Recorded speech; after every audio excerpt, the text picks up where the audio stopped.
Greetings all! Today, we are going to take a special look at the normal type and analyze its attributes, the Pokemon assigned to the type, and how it functions from a combative standpoint. The normal type is probably the most well-known and common type to be found among beginning trainers and acts as a useful type for them to start with, as it is relatively easy to understand and use in battle and has more moves assigned to it than any other known type. While it might not be the most useful of types when it comes to dealing with specific types of opponents, it more than makes up for its disadvantages with a wide range of Pokemon under its assignment. Even for veterans, it can be a useful type to rely on when nothing more useful is available, and can still hold its own in battle with the right setup and Pokemon at one's disposal. The normal type itself is primarily defined by a very unique but key feature that sets the tone for every single species that is assigned to it: a complete and utter lack of elemental association. In a way, the normal type can be seen as a neutral or anti-type because it has no capacity to take advantage of the elemental weaknesses of other Pokemon, and in turn has no way to deal super effective damage on its own. Even when compared to other types like the flying or fighting types, there is no way that any of the moves assigned to the category can alter the environment or use it to one's advantage, instead relying on the basic elementary powers of Pokemon in order to deal damage. This is primarily the reason why many young Pokemon trainers will become more familiar with this type at first than any of the others, as the vast majority of the basic attacking moves that Pokemon get at the start of their lives have no elemental association to them, instead being reflective of how the Pokemon can use their body to attack with immediately after birth. In the case of Pokemon that continue to learn these sorts of moves as they grow and develop, it is a testament to their ability to evolve and adapt the basic ways to use their bodies to attack, and thus shows the overall growth and development as basic attackers. However, this is not to say that all normal type moves are always physical in nature, as there are many special attacks that fall under the category as well. In almost all cases, these attacks involve the use of pure energy to deal damage, typically as a combination of different elemental energies that either cancel each other out or harmonize with each other to produce an attack with no direct elemental association, such as seen in the Tri-Attack and Hyper Beam moves. A large portion of Pokemon assigned to this type are either mammalian or avian in nature, as they tend to have the greatest proportion of Pokemon that are defined more so by the basic moves they can learn than anything else. In fact, if we humans were considered to be Pokemon, the normal type would likely be the one assigned to us most readily. While these Pokemon might not always be incredibly strong or have severely differing biological forms, they are still the ones that could usually make the most of their basic attacks and deliver them with greater power and technique than non-normal types do, in turn linking these moves to the same type attack bonus that normal types receive for using them. The few outliers that exist generally have access to the bonuses that the type provides only as a consequence of not specializing in any specific type and thus fall under the neutral type range, though there are some special exceptions that are assigned to this type for specific and unique reasons. While normal-type Pokemon by themselves might not be able to utilize a specific elemental advantage in battle that they can totally specialize in, they are unique in that Pokemon assigned to this type are effectively jacks of all trades, meaning that they can get access to a wide variety of elemental attacks from other types, either naturally or through artificial means like TMs. This grants them a degree of versatility that is otherwise unseen among other types, and can make for some unique combinations, such as a normal-type Pokemon getting access to both Fire and Ice-type moves, something that would otherwise never be seen among Pokemon of those respective types.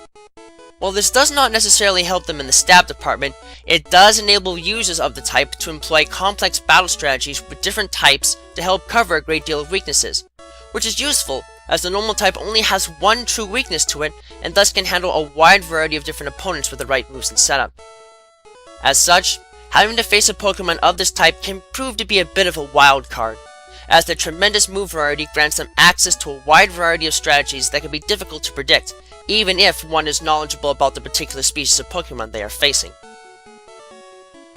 In terms of the stat averages for the normal type, it generally falls below the average values for most stats across all of the types, which is again reflective of the absence of an elemental specialty to assign to the type.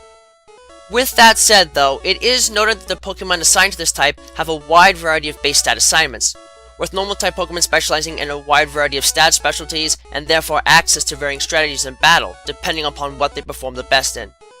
The only stats that the type has that are above average are HP and speed, which makes sense, as normal type Pokemon can be potentially quite bulky and tend to be more quick on their feet than other types. Even so, it is noted that the attack stat on average is the second highest stat of the type, which also makes sense since most normal type moves are basic physical attacks that may have unique traits to them, but otherwise only require basic movements and fuel sources from the user in order to execute. While they might underperform in many categories, the normal type's stat distribution versatility nonetheless makes it a useful type that can be molded to fit just about any combat situation, and in turn is one worth experimenting with if only to see what it is capable of. Currently, there are 109 recognized types of normal type Pokemon, 65 of them being pure normal types and 44 of them being dual types. Additionally, 40 of the dual types are primary normal types, while the remaining 4 are secondary normal types, not including Alolan Rattata and Alolan Raticate. They are broken down into the following categories. Quadrupedal mammals. These Pokemon are primarily defined by the fact that they are classified as mammals and generally rely on all 4 of their limbs to move around on the ground. While some of these creatures are capable of delivering attacks on only a single pair of limbs, their overall body forms are built for locomotion on all of them. They tend to have a wide variety of move types at their disposal and can therefore fill a number of strategic positions on any team. Bipedal mammals. As the name would suggest, these Pokemon are also mammals, but instead of relying on all 4 of their limbs to move along on the ground, they generally only rely on their hind limbs for locomotion. This type of locomotion is part of what allowed humans to evolve as a species and build the civilizations that we have, as the freedom of our front limbs has allowed us to carry objects and make tools, among other things. Though this is not necessarily a defining trait of the Pokemon under this category. It does, however, increase the types of offensive and defensive moves that these Pokemon can freely utilize, and can put to better use their upper body strength while still sharing all of the mentioned combat benefits available to their quadrupedal brethren. Birds. These Pokemon are separated from other normal types based on the simple fact that they are birds, with their flying type attributes only mainly being a consequence of their capacity to fly through the air. These particular birds tend to be very close in relation to non-Pokemon species of birds, and in turn possess very limited move variety compared to other normal types, with flying and normal type moves being the dominant components of their move repertoire. Even so, they can still make good use of their basic anatomy to deliver powerful attacks in battle, and make the most of what limited move variety they do have access to. Fairy morphs. These Pokemon are different from other normal types in that their bodies possess unique and somewhat bizarre powers that stand out from a biological standpoint, their anatomy making little conventional sense, and in turn their combat powers being fairly distinct from that observed in other normal types. This is either due to the influence of other distinct elemental powers affecting the way their biology behaves, to the point of being dependent upon these extra powers to function, or because they live specialized lifestyles that have led to the preference of certain biological characteristics at the great expense of others. Regardless, these Pokemon stand out strongly from other normal types, and their abnormal powers can often give them an edge when used in the right circumstances in battle. Reptiles and dragons. These Pokemon are separated from other normal types for either being pure reptiles or dragons, and are assigned to this type as a result of either their specialization in basic moves as a means to attack, or because they are able to utilize such a wide variety of moves effectively that they hold no definite type assignment, leaving the normal type to be assigned to them based on their defensive characteristics. This does not hinder their battle competency, however, as these Pokemon are able to make the most of their move variety with strong offensive stats, as well as many tactical moves that define the varied body plan seen in the normal type. Supercellular. This special category is reserved for Ditto, as they are little more than oversized protoplasmic entities with a fluctuating genetic state and the ability to copy the form and powers of pretty much any Pokemon that they come into contact with. Because of this, they share in common nothing with other elemental types, defined as being normal type based primarily on their defensive characteristics and their inability to hold on to the elemental attributes of any type for long after the conclusion of a battle. Automaton and Artificial. These Pokemon are defined as being artificial in origin, and while their purposes may have varied originally, they are all defined by their access to a wide variety of elemental types in their moves without being able to specialize in anything in particular in their base state. Thankfully, this does little to impede them, as their non-organic form allows them to manipulate the elements to a degree beyond what most biological organisms are capable of, granting them attack and technique combinations that are beyond other Pokemon and rendering them some of the strongest Pokemon of this type. Synthetic. This special category is reserved for Type Null and Cell Valley, as while they are artificial in nature, they are not purely made from inanimate material.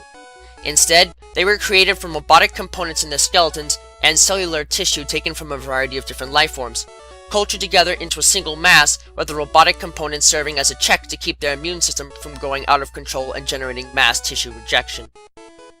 These creatures were originally created as bioweapons to hunt down Ultra Beasts, but the original Type Full models rejected the artificial Archaeas combat system installed and went wild,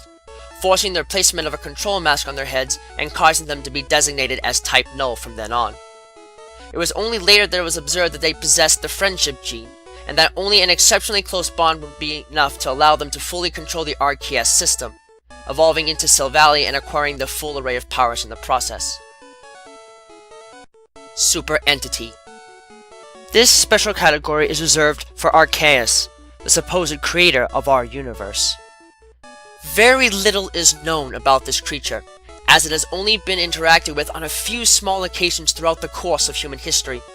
but its complete mastery of the elements pushes it towards being defined as being normal type, as does the fact that it can change its type with the right plate item to anything other than the type, leaving it as the only possible type to describe its base form.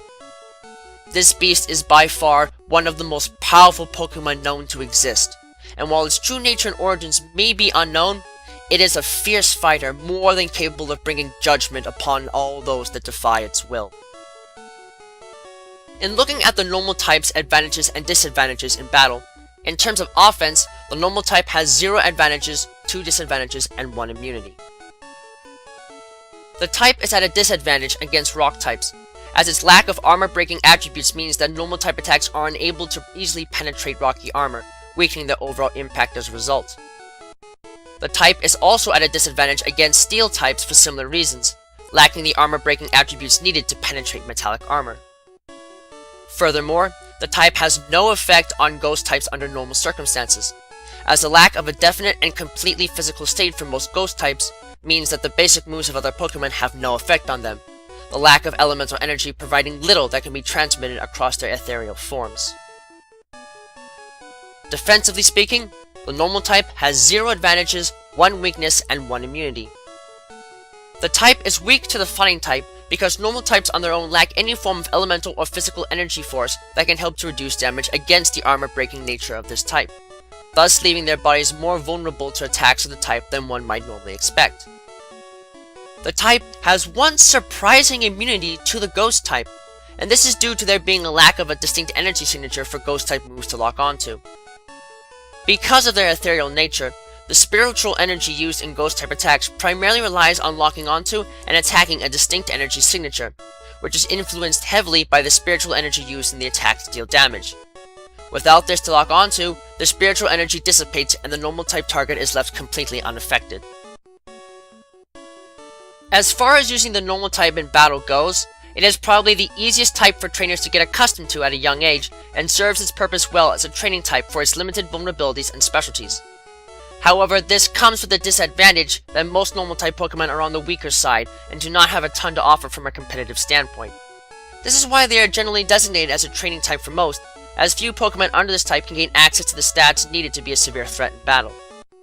Even so, the normal type's ability to hit most other types for neutral damage can be useful for targeting a wide variety of opponents, which is especially helped out by the Pokemon assigned to this type's capacity to utilize a wide range of other types for offense.